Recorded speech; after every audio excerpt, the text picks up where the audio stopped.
Existem diversas crenças cristãs ao longo da história, surgidas por diferentes motivos, especialmente em relação à figura de Deus.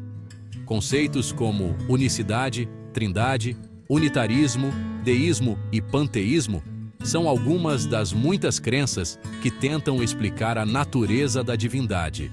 No entanto, todas as teologias, mais cedo ou mais tarde, acabam se deparando com contradições, pois a figura de Deus está além de qualquer compreensão humana. Qualquer crença, por mais elaborada que seja, inevitavelmente será questionada. Ainda assim, não estamos completamente no escuro sobre o tema. Os fundamentos da unicidade de Deus oferecem uma explicação sólida sobre a divindade, distanciando-se das crenças pagãs e conciliando os princípios monoteístas com a divindade de Jesus. É importante ressaltar que essa crença não é 100% uniforme entre teólogos e defensores da unicidade. Existem variações na doutrina que podem surgir tanto da perspectiva do pregador, quanto da conciliação com as diversas crenças denominacionais espalhadas pelo mundo. 4 crenças unicistas que devem ser observadas. Cito a seguir as crenças unicistas fundamentais, que são essenciais para conciliar a teologia com os textos bíblicos. Embora nem todas sejam aceitas por unanimidade entre os ministérios unicistas no Brasil e no mundo, elas podem nos ajudar a definir os pontos que merecem ser estudados sobre o tema. Primeiro, monoteísmo absoluto. Único Deus verdadeiro. Jeová é o único Deus apresentado no Antigo Testamento, sendo ele o único e indivisível, a essência da pessoa de Deus. Se é que podemos considerar Deus como uma pessoa, uma vez que seu eu abrange todas as coisas através da onipresença. O islamismo e o judaísmo, de certa forma, compartilham esses fundamentos monoteístas.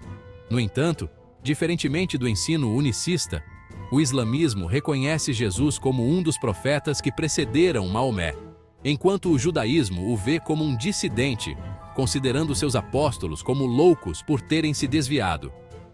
Para os unicistas, Jesus é visto como o verdadeiro Deus manifestado em carne, por meio de uma teofania. Vejamos versos bíblicos com ênfase no monoteísmo absoluto.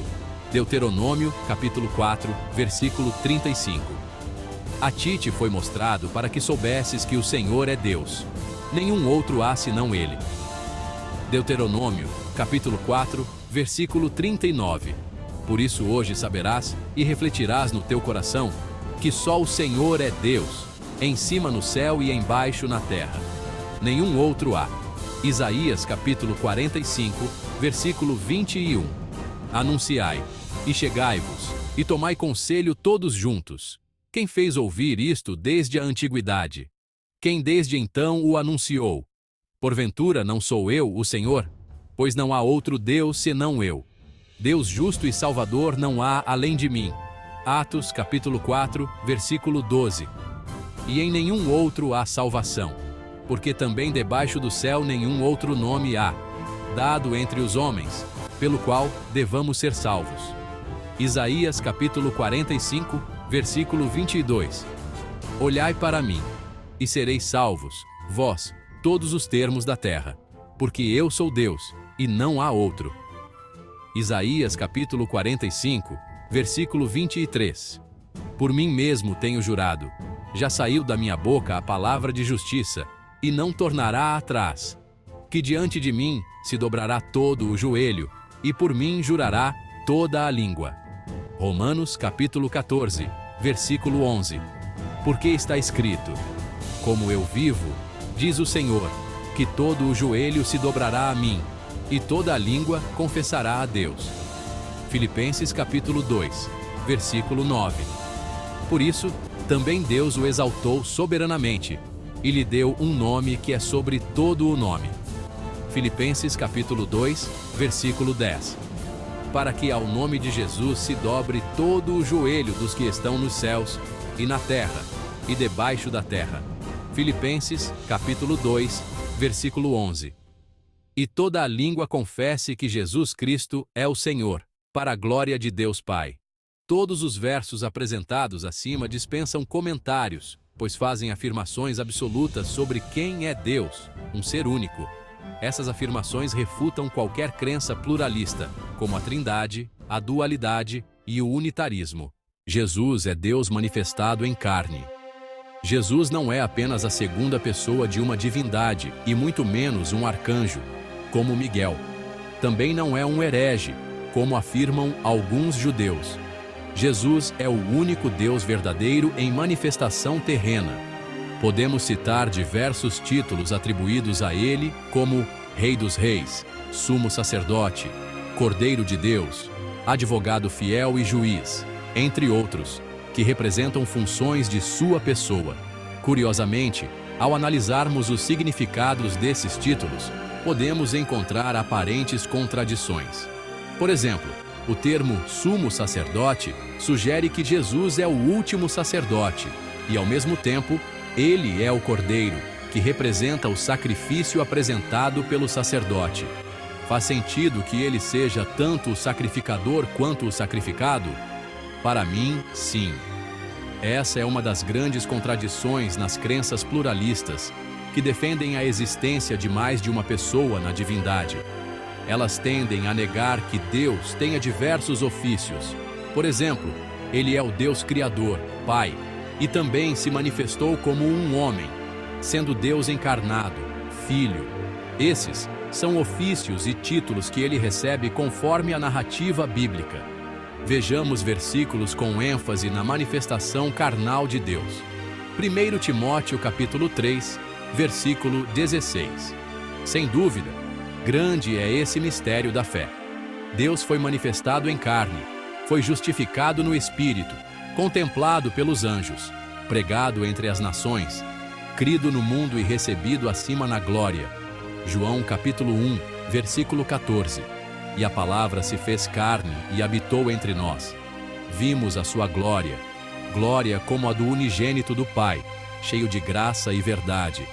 A proclamação de João Batista, Isaías capítulo 7, versículo 14.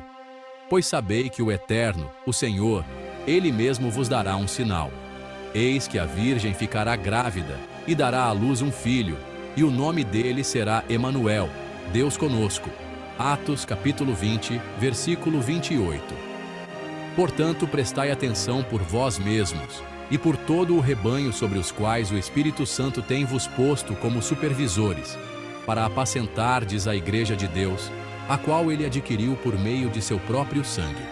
Essas afirmações enfatizam a manifestação carnal de Deus por meio de Jesus Cristo, o que é um ponto fundamental para a unicidade de Deus e a teologia unicista. Dupla natureza manifestada em Jesus. Durante seu ministério na terra, Jesus realizou alguns feitos curiosos. Ele multiplicava pães para a multidão, transformava água em vinho, curava os enfermos, trazia mortos de volta à vida e expulsava demônios. Como mencionado anteriormente, Jesus estava na condição de Deus feito carne. No entanto, ao longo da narrativa, percebemos que Jesus também era humano. Esse fato é legítimo, pois na teologia unicista, Jesus é apresentado como 100% homem e 100% Deus, possuindo uma dupla natureza. Afinal, sua mãe era humana, Maria, e por meio do poder direto de Deus, ela ficou grávida, mesmo sendo virgem. Versículos que demonstram a dupla natureza de Jesus, manifestação humana. Como homem, Jesus chorou. João capítulo 11, versículos 35 a 36. Jesus chorou. Então os judeus disseram: vejam como ele o amava. Manifestação divina. Como Deus, Jesus era o caminho e a vida. João capítulo 14, versículo 6. Disse-lhe Jesus: eu sou o caminho e a verdade e a vida. Ninguém vem ao Pai, senão por mim. Manifestação humana. Como homem, Jesus usava um barco. Marcos capítulo 5, versículo 2. Logo que Jesus desceu do barco, veio dos sepulcros, caminhando ao seu encontro, um homem possuído por um espírito imundo. Manifestação divina. Como Deus Jesus andava sobre as águas. Mateus capítulo 14, versículo 25. Alta madrugada, Jesus dirigiu-se a eles, andando sobre o mar. Essas manifestações são apenas para representar, mas existem muitas outras. Criaremos estudos específicos para esses temas. Plural majestático. O plural majestático é uma corrente teológica que explica as manifestações de Deus no Gênesis, e considero que está diretamente ligada à crença unicista, embora nem todos os unicistas compartilhem dessa visão.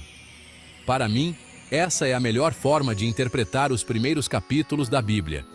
Exemplos incluem as menções dos termos façamos, desçamos e confundamos.